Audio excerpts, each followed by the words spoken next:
What's up, y'all? This is Love and Hip Hop Hollywood, episode 5. Alright? You looking for the episode, don't worry, okay? I got you. It's down below in the description box. So go ahead, hit your girl up with the like, because I'm hooking you up, alright? So hook me up with a like, share the video so other people that ain't, see it on TV can watch it too. Don't be stingy. Alright? Sharing is caring. Alright? Share this video. Thank you. Alright, so first off, I ain't writing no notes. Okay? I'm gonna try to make this quick. To be honest with you, I ain't feel like writing no notes. Alright? I actually watched it a couple hours ago. I feel like I'm late doing the video, but we're gonna do this anyways. Make this quick. I'm gonna just do it my way, okay? And I'm gonna title this episode, Bitch, We Ain't Friends, okay? Because one, nobody on this damn episode had loyalty at all. Like, come on now, what's going on? First up, we're gonna talk about Tia Marie. So we now know that Tia Marie and Hazel E ain't friends. But Tierra decides that she wants to work on her music right now. So she hooks up with Young Bird because he's supposedly the hit maker. Now her and Young Bird had their problems in the past. Something happened on Hot 97. He ended up running his mouth. And basically he told the world that, everybody know. Anyways, he told everybody that Ray J and Tierra used to be an item. That was his girl when nobody really knew. So they had their bullshit go, And so Tierra's like, I had problem with you running your mouth. He's like, right, I shouldn't have did it, but I'm just like you. I just say whatever come to mind. And, I respect you as an artist, so that's what's most important. And, Tierra's like, okay, well, me and Hazel isn't friends. We aren't friends anymore. And he basically shit, I don't give a fuck about that. It's not important right now. We hear about the music. So, word get out to Hazel. Okay, Mystica is talking to Hazel and Moniece. And she's telling Hazel, look, your girl Tierra, I heard that she was working with Young Bird. And Hazel's like, how could Tierra do that? Oh my gosh. Why would she go and try to do some business or some music with my man? And it's like, girl, he's not your man. And one, why are you mad at Tierra if she's no longer your friend? And she goes on to talk about how Tierra, is known for fucking her friend's man, and that's why she ain't got no friends now. She was like, I got the receipts to prove it, okay? And I'm like, shit, I wouldn't have been friends with nobody that just be, how you gonna be my friend and you fucking other people, man? And, come on now. Obviously, she gonna get you back. I don't know. I hope it ain't true. If it is, Tierra, why you so fucking, that's shady right there. So then, Hazel goes in and confronts Young Bird. And he look, what's the problem? Is you trying to check me about who I do business with? Are you acting like you my mama or like you my girl or something? My wife? Come on now. With this, we just fucking. Alright? What is you tripping for? And she was like, well, you act like I'm nothing to you. He was like, you know what? That's what it's about to be. You about to be nothing to me. Alright? Because I'm not trying to keep dealing with this shit. Look, we can do music. You get on your business, we can do music, but we ain't fucking together no more. And she's like, well, tearing up, okay, well, I'm gonna do my music and you stop messing with Tierra. And he's like, look, chill out with that shit. Okay, I told you about that. Off to that, now we on Morgan. Okay. Tierra and Nikki went to meet up at a salon, a real spa day or whatever. And Tierra basically tells Nikki that Morgan she mentions that Nikki's fake nose or whatever, and Nikki's like, yeah, how do you know about that? How do you know about the work I got done? And Tara's like, well, Morgan showed us a picture. She's like, oh, okay, really? I just feel like she's being fake. So skip on down to Ray J having his little video shoot or whatever, and supposedly Nikki is supplying him some women for his video shoot. And she comes in there and she goes to talk to Morgan, and she's like, how are you going to go show my picture around? I thought you were supposed to be my friend. And Morgan's like, I am your friend, but I just showed you a picture. It's like, I wasn't trying to be, funny or anything, but everybody knows you have work done. It's like, yeah, she has work done. Here's her picture. And she's like, I just feel like you're being fake. And Morgan's like, how am I being fake? Because I showed your picture or whatever. She's like, this bitch is made up of all plastic, and she gonna call me fake. Ray J comes over like, Morgan, what are you doing? You need to be more professional. And Morgan's just kind of like, but Ray, and he's like, look, this is not professional right now. We are working. And shit, he right. We are working. Get it together. Confront her later on. So, basically, Morgan goes and talks to what's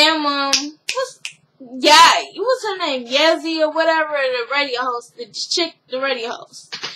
And she tells her how she feels like Ray's, he doesn't really appreciate her, and, and the girl, basically tells her, you probably just need to grow and move on. You've grown a lot or whatever, but you need to move on from Ray. And then Morgan lets her know that she has been abandoned as a child. Her mother died at 15. She never was really there. She didn't have nobody around her. So now that she has people around her, she just holds on to them. And Yazzie, or I can't remember the chick name. Forgive me, y'all. Okay.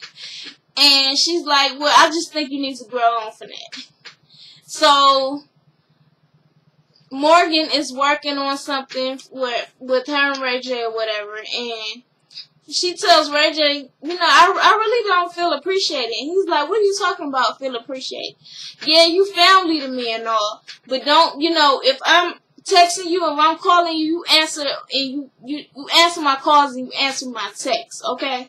Because you work for me. You're my assistant. That is what you are supposed to do. Don't get this, don't get shit twisted. Like, you work for me.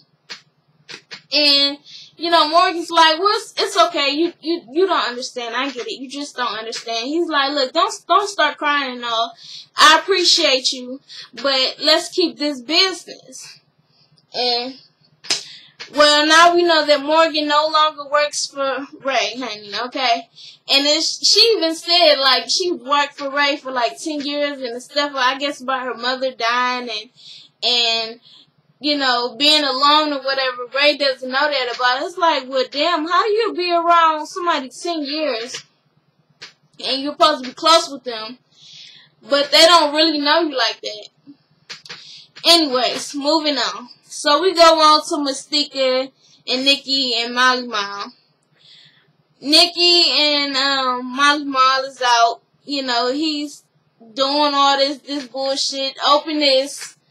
This is how I felt when you left me. And she's like, there's nothing in here. And he's like, exactly. I felt empty. And then he's like, I want to be with you, whatever, whoop-diddy-woo. He tells her to open the next box. It's keys. And he was like, yeah, I'm giving you keys. And she was like, wow, I'm moving in with you. Oh my gosh. And he was like, yeah, but we're going to take it slow. And she's like, shit, I'm moving in tomorrow. And he's like, oh, okay. And she's like, with the Mystica, so you have not slept with her, anything like that, because me and her got into it, and this is all because of you. And he's like, yeah, we not together. And she's like, okay, well, I want you to confront her in front of me while I'm sitting on your lap and basically confront her about her lying about y'all fucking. She said y'all fucked and all kind of stuff. So Mystica gets a call from Molly Mom. He keeps calling her, so she decides, okay, I'm going to go over there. Because basically she had already said she was done with him, okay? She ain't for the games. So she goes over there, and she's like, so what's up? Like, I don't understand why you're playing games. And he's like, look, basically, you know, me and Nikki are together. You knew this. You knew that me and her was together for 1.5 years. And Mystica's like, what the hell are you talking about? No, I did not know. You lied to me. All you had to do was keep it real with me. And he's like, what do you mean keep it real? We weren't a couple. And she's like, it doesn't matter. All you have to do was tell me the truth. Tell me you was with this girl for 1.5 years. And he was like, well, you know, I had just, you know, me and her had only been broken up for 2 weeks. And she's like, 2 weeks? You told me it was longer than that. And he's just bullshitting. Bullshitting her. And next thing you know, Nikki pops up. And she's like, we have company. And Mystica's like, what kind of fuck shit is this? And, you know, Molly Mall is like, you know, I would just let her know that me and you together and you my girl. There's nothing going on between me and her. It was nothing ever serious. And she was like, look, I don't care. Y'all be happy, you know, be happy together. And Nikki's like, well, no, you said that y'all fucked. So, you know, tell her, babe, that y'all didn't fuck. And, you know, he was like, no, we never fucked. And she was like, you know what? That's how I know you just a liar. But that's okay. I wish y'all the best. And good for you, you know, take care. And, Nikki's like, well, no, what is he lying about? Yeah, what if my man is not lying? What are you talking about? He's not lying. And, you know, Mystique is walking out or whatever, and Nikki's like, yes, because Nikki's the baddest bitch. Nikki's the baddest bitch. And, you know, Mystique is like, yeah, okay, whatever. And Nikki is pushing her out the door. Mystique is turning around like, don't put your hands on me. And Molly is trying to break them up. And it's like, where the hell is the producers?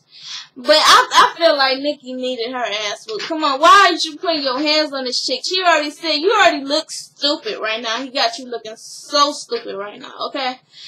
And, you know, you gonna learn. You gonna learn one day. So, good luck with that. That's it for that. Who else was it? Omari and his girl April and his mama. You know, they end up going to, I guess, a midwife or whatever. They want to have the baby like a water birth at home. And, what the heck? Anyways, they want to have a water birth at home. And April is saying that, you know, you need to talk to your mom because the midwives tell her, the mothers and stuff like that, we don't need all the influence. You don't need to be stressed out while you're having a baby because it can prolong it. It can take forever with the contraction, with the labor and all that. And so April tells her, like, yeah, speaking of that, I'm glad she said that, okay? Now you need to tell your mom that she can't be there. And he's like, okay, well, that's cool. And she was like, speaking of the, you know, my shower, why did you let your mom basically just tell me I was going to be a bad mom? And he's like, look, you don't even know what conversation I had with her, okay? So just do what that sign say. She was like, trust. And he was like, all right then, trust me then, and zip it. I don't want to hear no more. And I was like, damn. Okay, you ain't got to talk to her like that. That was kind of, you know, disrespectful. He told her she was being aggressive because of that testosterone that she got in her body from his son. And that she needs to just chill. So Omari goes talk to his mom. And she was like, you know, he was telling her, how are you going to be disrespectful to April like that, telling her that she's not going to be a good mom. She's like, well, from what I can see, she's very selfish. She's always worrying about you know, after she's done, how small her belly is going to be. And Omari is like, okay, so what's wrong with that? She was like, it's fine, but it's not important. And Omari's like, well, Mom, you don't even know her to be judging her like that. And she was like, I know her enough, okay? And she's too worried about, you know, stuff that don't matter. And he was like, okay, well, look. The midwife told us that, you know, we don't need extra influence on it because it's going to be stressing April out. And I don't need April to be stressed and to prolong the labor. And she was like, what? Oh, really? Like, come on now. The baby needs to feel my energy. And I'm like, no, it does not. We don't need your bad energy. I'm sorry. And, you know, Omari's like, well, look, I'm sorry, this is what it is. And she was like, I can't believe you would say that. You know, your grandmother was there. She was you know, what we do, where we come from. I had you at the house, in the tub, and your grandmother is the one that delivered you. And you know how close you and your grandmother is? Okay? Our family needs that. We don't do this. And he's like, look, I know, Mom, but this is what needs to be done. And she ain't happy with it, but she'll get over it. Okay, I don't blame that. She don't need to be there. The way she treating April, she don't need to be there. But that's it for Love and Hip Hop Hollywood, episode 5. Link down below in the description box. Like, share, comment, subscribe. Follow me on Twitter at JazzChapman. And y'all be easy, alright?